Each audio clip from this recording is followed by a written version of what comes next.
Hello my beautiful friends, how have you been? Welcome to Learn English Online with Krishna.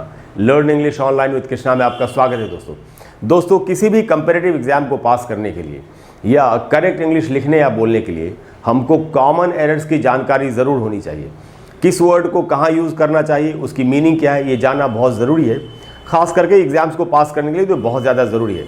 आज की जो class है दोस्तों हमारी वो है कॉमन एरर्स की क्लास, और आज हम ऐसे दो वर्ड्स के बारे में सीखेंगे जिनको हम बहुत ज़्यादा इस्तेमाल करते हैं हमारी डेली लाइफ में या किसी भी तरीके से हम इनको बहुत ज़्यादा इस्तेमाल करते हैं, और इनकी मीनिंग को समझने में या इनके यूज़ को समझने में अक्सर हमसे गलती होने की संभावना रहती है। ये दोनों वर्ड्स है दोस्तों एक एंड पेन। देखिए हिंदी में इन दोनों की मीनिंग होती है दर्द, लेकिन कब एक यूज़ होगा कब पेन यूज़ होगा ये कई बार बहुत कन्फ्यूजिंग होता है हमारे लिए। मैं आज की क्लास में पूरी कोशिश करूँगा कि आपकी ये कन्फ्यूजन हमेशा के लिए ख़त्म हो जाए कि एक को कब यूज़ करना चाहिए, पेन को कब यूज़ करना चाहिए। एक से स्टार्ट करते हैं। एक जो वर्ड है दोस्तों ये वर्ब भी है और नाउन भी है, तो यूज़ कैसे होगा देखिए यहाँ क्या लिखा है मैंने इसके बारे में कि एक is usually used as a verb के रूप में तो ये यूज़ होता ही है, but and as a noun in compound words.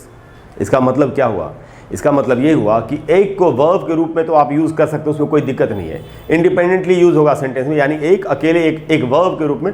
जैसे आप किसी भी वर्ब को यूज़ करते हैं आप एक को यूज़ कर सकते हैं, लेकिन जब आप इसको नाउन के रूप में यूज़ करेंगे तो आपको इसको कंपाउंड वर्ड में यूज़ करना ज़्यादा सही रहता है, वही करेक्ट है। इसका मतलब क्या हुआ, कंपाउंड वर्ड का क्या मतलब है, कंपाउंड वर्ड का मतलब होता है जब दो या दो से ज़्यादा वर्ड्स एक साथ रहते हो, जैसे commander in chief, father in law, mother in law, passer by, ये सारे कंपाउंड वर्ड्स हैं।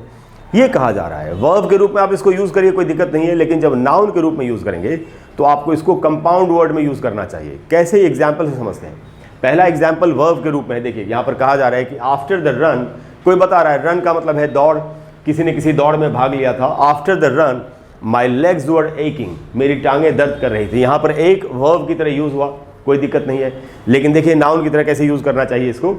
जैसे हम बोलते हैं ना ही हैज़ अ हेडेक, अब हेडेक में दो वर्ड्स हैं, एक है हेड दूसरा है एक, यानी ये कंपाउंड वर्ड है। नहीं तो ही हैज़ अ टूथ एक, इसमें भी वही बात है, कंपाउंड वर्ड है। या ही हैज़ अ स्टमक एक, तो यही एक के बारे में है कि आप इसको वर्ब के रूप में इंडिपेंडेंट वर्ड के रूप में यूज़ कर सकते हैं, लेकिन जब नाउन के रूप में यूज़ करेंगे तो आपको इसको कंपाउंड वर्ड में यूज़ करना चाहिए। अब हम आते हैं पेन पर। पेन की क्या मीनिंग है, पेन की क्या कितनी मीनिंग्स हैं, बिल्कुल एक्यूरेट मीनिंग क्या है और वर्ब के रूप में क्या मीनिंग है, कैसे यूज़ होगा। देखिए पेन के बारे में आपको बता दूं कि पेन नाउन है।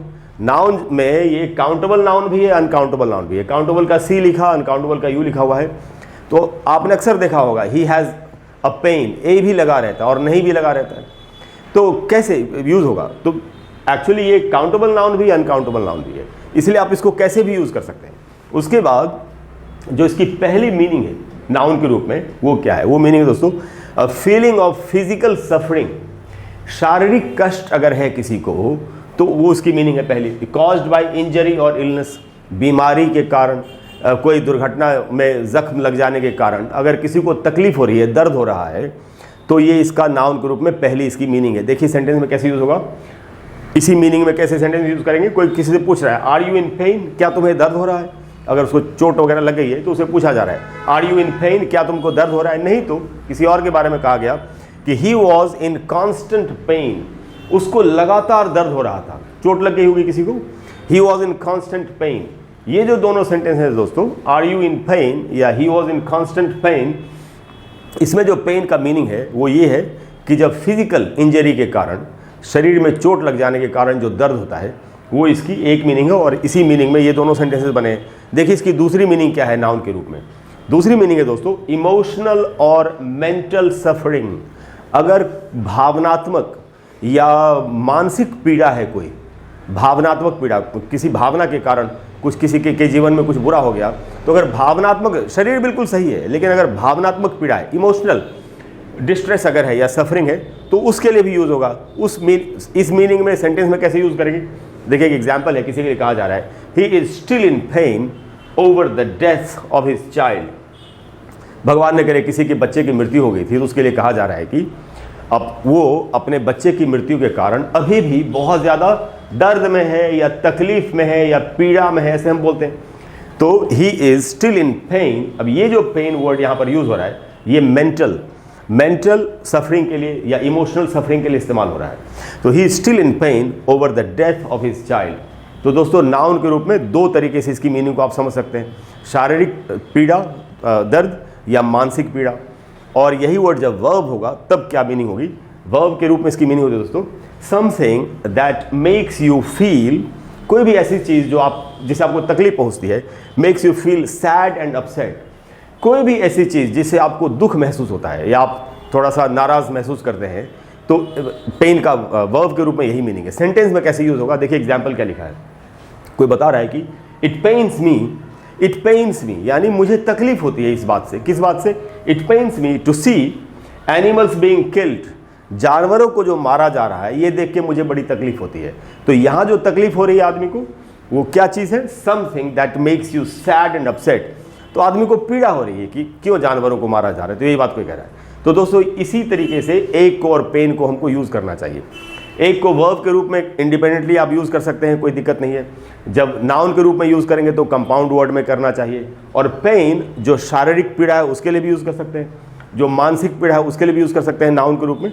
और वर्ब के रूप में तब ऐसे यूज़ करेंगे जब आपको किसी बात से कोई तकलीफ पहुंची हो, जब आपको दुख महसूस होता है, you feel sad and upset, जैसे कि यहाँ पर लिखा हुआ है। तो दोस्तों मुझे पूरी उम्मीद है कि आप अच्छी तरह से समझ गए कि एक को कब यूज़ करना चाहिए, पेन को कब यूज़ करना चाहिए। क्लास अच्छी लगी हो तो प्लीज़ वीडियो को लाइक करें और शेयर करें और चैनल को सब्सक्राइब करें। अगली बार मैं फिर से आपका कोई कॉन्सेप्ट क्लियर करने की कोशिश करूँगा। कोई ऐसा टॉपिक हम करेंगे जिसको सीखने के बाद आपके लिए करेक्ट इंग्लिश बोलना थोड़ा सा और भी, या लिखना भी और भी आसान हो जाएगा। जैसा कि मैं हमेशा कहता हूँ, अगर कोई भी ऐसा टॉपिक है जिस पर आप चाहते हैं कि मैं आपके लिए एक वीडियो बना दूँ तो आप कमेंट बॉक्स में लिखिए, मैं कोशिश करूँगा कि आपको उस पर जल्दी से जल्दी एक वीडियो बना करके दे दूँ। Thank you very much for all your love and support. I'll see you in the next class. Bye bye.